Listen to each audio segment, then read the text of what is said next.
Once, the United States of America believed it could change society with a single law. No compromises, no exceptions, just a complete ban on alcohol.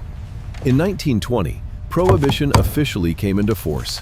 The production, sale, and transportation of alcohol became illegal across the country. The government promised a better future, less crime, stronger families, moral order, and a healthier nation. On paper, the idea looked perfect. Alcohol was blamed for violence, poverty, and broken homes. Remove alcohol, and society would heal itself. But America was far more complex than lawmakers imagined. Before Prohibition, alcohol was deeply woven into everyday life. Saloons stood on almost every corner. They were places to relax after long workdays, to talk, to laugh, to argue, to listen to music. For many people, these bars were not about excess. They were social centers. And then, almost overnight, everything disappeared. Bars were shut down, signs were removed, police raided saloons, smashed bottles, destroyed furniture.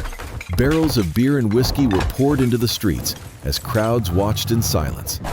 Newspapers announced the dawn of a new era, a cleaner, sober America.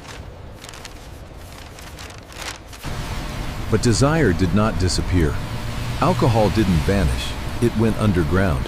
Hidden bars, known as speakeasies, began to appear.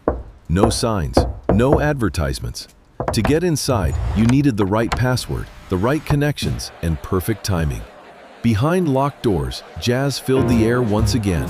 Glasses clinked. People danced, laughed, and drank, now as criminals.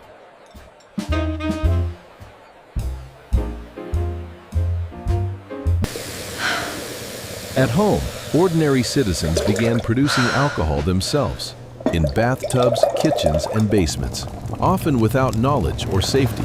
Many of these homemade drinks were dangerous, sometimes deadly. Some people risked it for money. Others just wanted to forget the stress of daily life. Alcohol quickly became a black market commodity, and wherever illegal goods exist, crime follows.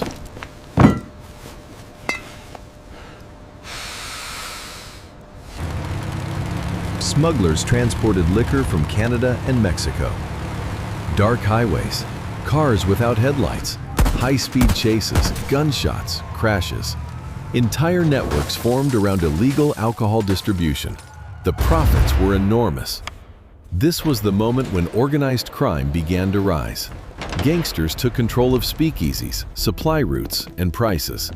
They eliminated rivals. They bribed officials. They ruled through fear. Alcohol became power. What began as a simple attempt to control behavior slowly transformed into a system ruled by money, fear, and influence. Those who controlled alcohol now controlled entire neighborhoods, businesses, and lives. Illegal liquor was no longer just a drink. It was currency, leverage, and authority. Officially, the police were responsible for enforcing prohibition. They were meant to protect the law and restore order. But reality quickly drifted away from intention. Bribes became routine. Money quietly passed from hand to hand in back rooms and dark alleys. Many officers chose convenience over duty. Some looked the other way. Others went further, actively protecting illegal bars, smugglers, and criminal networks. Uniforms still symbolized authority, but trust in that authority began to erode. The law technically existed. Courts still operated. Arrests were still made. But justice no longer felt real. For many Americans, the law stopped representing fairness and started feeling selective. It punished some while rewarding others. It targeted the powerless and shielded the influential. Ordinary people were trapped in the middle. Some followed the rules out of principle, believing order was still worth preserving. They accepted the restrictions even when they felt unfair. Others broke the law quietly, not out of rebellion, but necessity, to earn money, to cope with stress, to feel normal in a world that suddenly felt artificial. Families argued, friends disagreed, communities split. Society became divided not just by class or wealth, but by belief, by who obeyed the law and who no longer respected it. Crime rates continued to rise. Violence escalated. as gangs fought over territory and supply routes. Shootings, bombings, and assassinations became part of daily headlines. Public trust in the government collapsed. People no longer believed the system was working for them. Many began to question whether the law itself was the problem.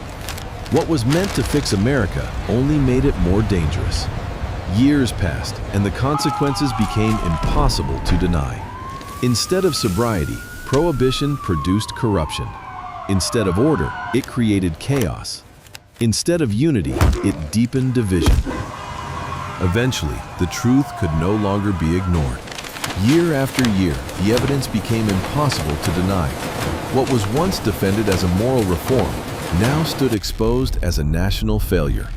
The promises that accompanied Prohibition slowly collapsed under the weight of reality. Prohibition did not make America sober. It did not bring peace to the streets or stability to families. Instead, it fueled violence, rewarded corruption, and normalized dishonesty. Illegal markets thrived. Criminal organizations grew stronger. Fear replaced trust, and silence replaced confidence in the law. America did not become healthier. It became fractured. Communities were divided. Institutions were weakened. The line between legality and criminality blurred until it was barely visible at all. For many citizens, the law no longer represented order. It represented hypocrisy. By the early 1930s, the nation was exhausted. Economic hardship, rising crime, and public disillusionment forced leaders to confront the consequences of their decisions. The idea that alcohol could simply be erased from society had proven dangerously naive. In 1933, the ban was finally repealed.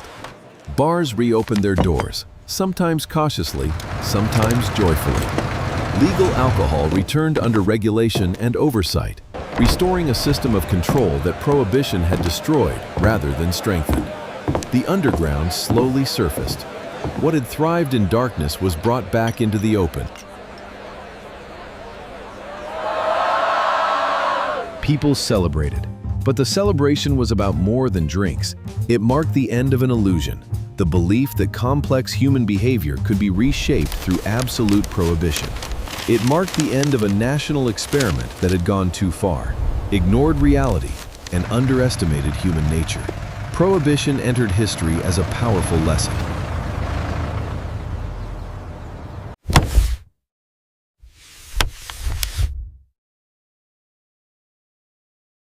A reminder that laws can influence behavior.